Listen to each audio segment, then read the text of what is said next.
It's another day in my life with your Pokpokerang Bayot. This is Monde Shosa and welcome to my vlog. Absolutely correct mga bayot. Happy Monday mga bayot. It's another pugpuka na naman. Kakagising lang natin. 10 a.m. ako nakagising mga bayot. So mahaba-haba yung tulog natin. You are correct. Day off kasi natin kahapon. So yes, straight yung tulog natin dahil it's breakfast time. So ininit ko lang lahat ng mga leftover yung ulam kahapon mga bayot. You are correct. We have kare-kare and afritada mga bayot. Ang dami din kasi naming ulam kahapon dahil of course pag Sunday time marami talagang ulam mga bayot. Alright, so madami tayong ganap sa bahay for today dahil kasi mamayang gabi pa yung trabaho ko. You are correct mga bayot.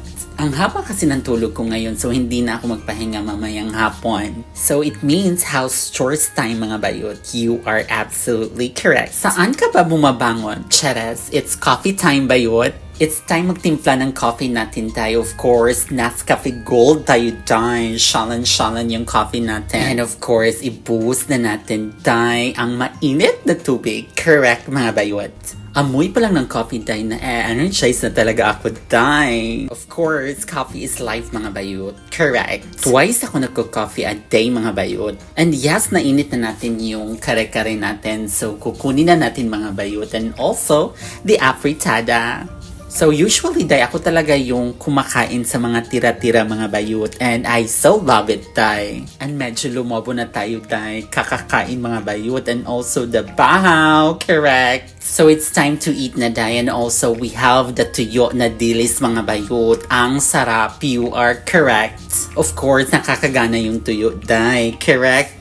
And it's crispy mga bayot kaya super sarap. And meron din akong tocino konti. Tira lang to kanina sa mga pamangkin ko. And we have also the afritada and the kare-kare na ininit natin. And also we have the salad mga bayot. So there you go. So enjoy na naman ang bayot. And of course the coffee mga bayot. Buo na naman ang araw ni bayot. Correct. Ang dami na namang nakain dahil. You are absolutely correct. So it's time for house chores time mga bayot. So tinapos ko lang yung nilabhan ng ate ko. So ako na lang yung nagsampay. Correct. And also tinanggal ko na din sa sampayan para matupi ko dahil.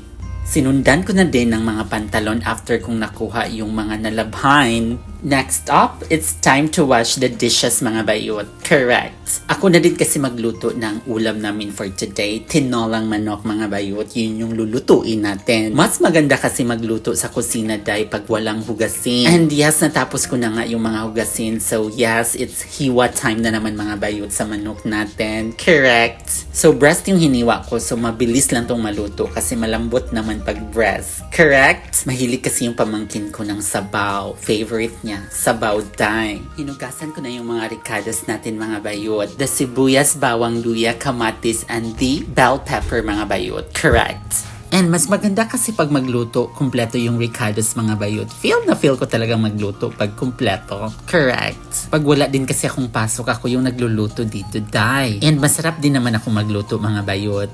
You are absolutely correct. Alright, so all done na yung mga hiwa natin dahil. So it's time for cooking our tinolang manok mga bayot. Super init na yung kaldero natin. So lagyan na natin ng mantika. And of course, igisa na natin yung mga pampalasa mga bayot. You are absolutely correct. Nalagay ko na yung sibuyas. Sibuyas kasi yung pinakauna kong nilalagay dahil. Next is the luya mga bayot. May iba-iba kasi tayong discarte dahil. Nang pagluluto, nalagay ko na din yung bawang and the kamatis mga bayot. And panghuli ko na yung bell pepper. Correct. Iba-ibang style tayo ng pagluluto. Correct. And lastly, the manok mga bayot. So there you go, hinalo-halo ko lang siya dime. And takpan, antayin ko lang kasi na lumabas din yung natural na mantika ng manok bayot. Correct. And while waiting mga bayot, tupiin natin yung nakuha nating mga damit kanina na nalabhan na. Tanggalan muna natin ng hanger bago natin tupiin mga bayot. You are correct. Alright, this is a day in my life with your Pokpokerang Bayot. This is Monde Shosa. Thank you so much for watching and you have a good one. Bye!